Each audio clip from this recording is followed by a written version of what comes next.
Muy bienvenidos a una nueva edición de Actualidad Macroeconómica. La primera semana de mayo fue una semana con muchos hechos de relevancia. Desgraciadamente, los principales ocurridos durante este periodo tuvieron un sesgo más bien negativo. De ahí viene el título que le dimos a este nuevo capítulo, Tiempos difíciles. Vamos a comenzar con una mirada a los principales eventos que ocurrieron en Estados Unidos. En la edición anterior hablamos acerca de la crisis que estaba afectando al sector bancario, especialmente a los bancos más pequeños de Estados Unidos. Y en esa ocasión, a partir de un estudio de Capital IQ y del Financial Times, comentábamos que habían 27 bancos que estaban en condiciones especialmente graves. Los 5 peores aparecían al centro de esta tabla y entre ellos estaba First Republic. Esta semana, a comienzos de ella, se produjo el colapso justamente de esta institución bancaria. Con ello, van 3 bancos de tamaño mediano que han colapsado desde comienzos de marzo. El monto de los activos manejados por estas 3 instituciones es similar al monto manejado por los 25 bancos regionales que sufrieron caídas en el año 2008. Por lo tanto, estamos hablando de una crisis de una magnitud relevante. Desgraciadamente, esta crisis no ha terminado.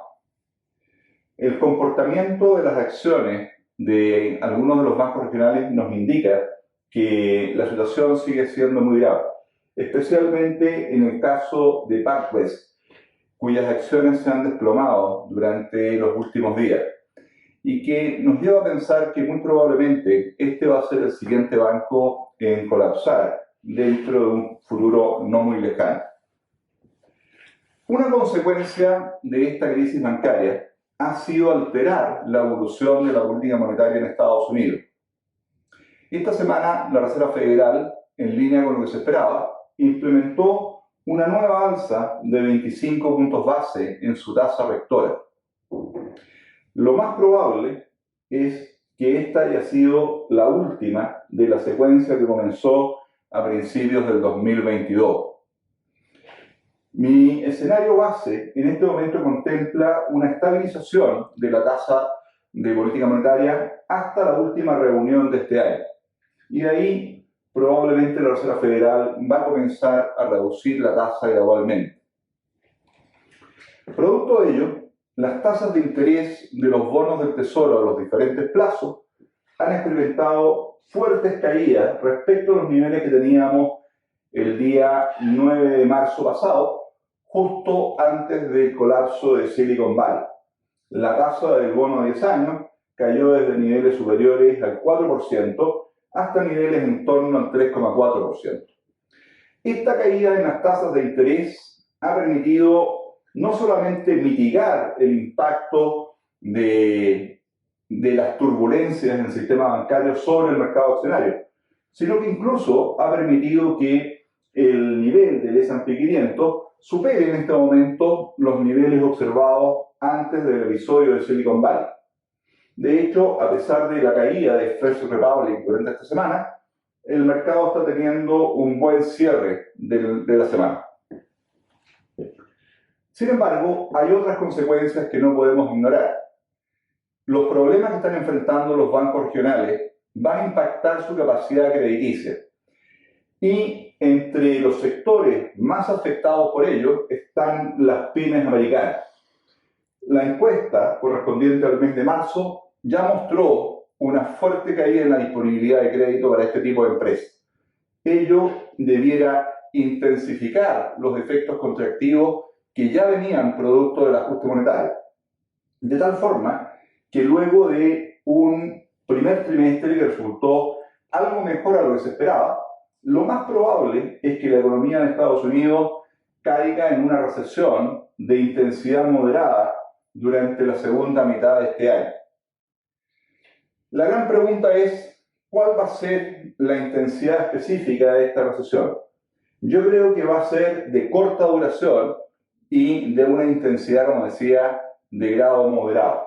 Si eso es así, mis estimaciones apuntan a que las utilidades operativas por acción todavía podrían experimentar crecimientos regulares, y esto permitiría que el S&P 500 alcance niveles en el rango entre los 4.350 y los 4.500 puntos. Eso implicaría alzas entre un 5 y un 8% respecto a los niveles actuales. Bien, vamos ahora al segundo tema, China. Esta semana se conocieron los indicadores líderes correspondientes al mes de abril. El hecho más relevante es que el sector industrial manufacturero, que había insinuado una recuperación en los meses anteriores, experimenta una recaída y vuelve a la zona de contracción. Por su parte, el sector de servicios, si bien mantiene niveles de crecimiento relativamente altos, sorpresivamente se debilita en el margen. La causa principal de esta relativa debilidad o una recuperación de menor intensidad a la esperada es la crisis en el sector inmobiliario, que sigue estando presente. Los inicios de construcciones de vivienda muestran una caída de un 25% al comparar marzo de este año contra marzo del año pasado, a pesar de que en marzo del 2022 ya había una caída superior al 20% respecto a marzo del 2021. Dado esto, las expectativas respecto a la recuperación, a la fuerza, a la intensidad de la recuperación de la economía china se ha ido moderando. El 78% de los analistas y de los inversionistas apostaban porque la economía china iba a tener una recuperación fuerte en los siguientes 12 meses. Ese porcentaje ha venido cayendo, llegando solamente a un 59% en el mes de abril. Una recuperación más débil a la esperada se traduce en un debilitamiento en los precios de los metales industriales. Acá vemos cómo el precio del hierro, del acero y también el precio del cobre han revertido parcialmente las alzas que se habían producido entre noviembre y febrero pasado. Para finalizar con China, un comentario breve respecto a un tema que hay que mirarlo con atención. En la prensa internacional de hoy aparecían comentarios respecto a que el gobierno chino ha intensificado las restricciones que afectan a todas las instituciones que operan en China respecto a la entrega de información, tanto de datos económicos, financieros y corporativos. Esto implica que la opacidad que siempre tienen los mercados chinos va a aumentar. Y esto hace que no sea realmente una alternativa muy atractiva invertir en China. Veamos ahora el tercer tema que quería abordar. ¿Qué es lo que ha pasado recientemente en la economía chilena? Esta semana, el día martes, se publicaron los datos de actividad, los datos del IMASEC correspondientes al mes de marzo. Y nos encontramos con una caída interanual de un 2,1%. Esa cifra superó las expectativas del mercado. El mercado esperaba una caída entre un 1 y un 1,5. Estuvo bastante cerca de nuestra proyección, que era una caída de un 2,0. Como se puede ver, la mayoría de los sectores experimentaron caídas bastante intensas. Minería, un 8,5, industria, un 2,5 y comercio, un 5,4%. Solamente el resto de las agrupaciones productoras de bienes mostraron un crecimiento moderado de un 1,2 y servicios un crecimiento de 0,9%. Esto no se da solamente en el mes de marzo. La verdad es que si miramos los últimos 12 meses, nos encontramos con un panorama bastante similar. Fuertes caídas en minería, fuerte caída en industria, moderado crecimiento en el resto de bienes, fuerte caída en comercio y un crecimiento en servicios que ha venido perdiendo fuerza. Se ha generado en estos días alguna controversia respecto a si la economía chilena está o no en un proceso de recesión. La verdad es que los datos nos muestran que los niveles de actividad están en este momento por debajo de los niveles tendenciales de largo plazo y también por debajo de los niveles que se alcanzaron en julio del 2021 y en marzo del año pasado. 2% abajo justamente de ese nivel. De hecho, los datos de cuentas nacionales muestran que en los primeros 3 trimestres del año pasado, la economía registró caídas consecutivas respecto al trimestre inmediatamente anterior. De tal forma que ya en 2022 la economía chilena sufrió una recesión técnica. La debilidad que enfrenta actualmente la economía nacional, entre las muchas consecuencias que tiene, una de las más importantes son los efectos en el mercado laboral. La tasa de desempleo ha venido subiendo sistemáticamente desde mediados del año pasado, desde niveles en torno al 7,4% hasta un 8,5% en marzo de este año. Si vemos lo que ha pasado con la creación de empleo, nos encontramos con que el número de personas ocupadas a marzo de este año está aún 67.000 puestos de trabajo por debajo del nivel registrado antes del estallido de la pandemia.